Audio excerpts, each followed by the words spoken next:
सरकारनं शेतकऱ्यांची कर्जमाफी करावी अशी मागणी प्रहारचे नेते बच्चू कडूंनी केली आहे। तसंच 30 जूनपर्यंत सरकारनं शेतकऱ्यांची कर्जमाफी केली नाही तर 1 जुलैनंतर राज्यात रेल्वे चालू देणार नसल्याचा इशारा बच्चू कडूंनी दिलेला आहे।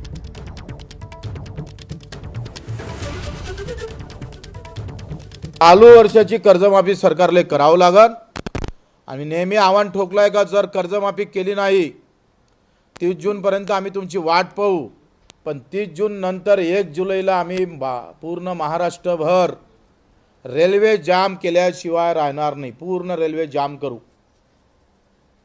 एकही रेल्वेचं चाक धावू देणार नाही।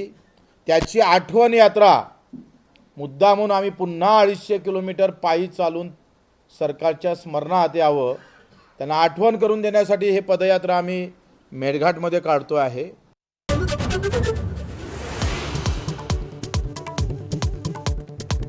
लिअरजेट कंपनीच्या विमानाचं भारतातलं उड्डाणच बेकायदेशीर, अजितदादांच्या अपघाताबद्दल रोहित पवार यांचा खळबळजनक आरोप। लिअरजेट कंपनीच्या विमानाची भारतात नोंदणीच होऊ शकत नसल्याचा आरोप।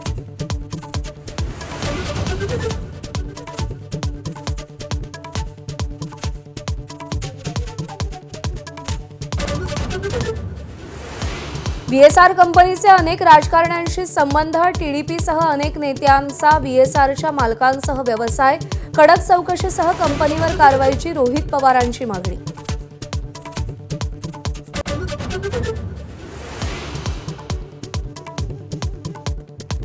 उड्डाणाचे तास उलटलेलं जुनं विमान, अजित पवारांसाठी अपघातग्रस्त विमानाचे बाकी होते फक्त 85 तास, कदाचित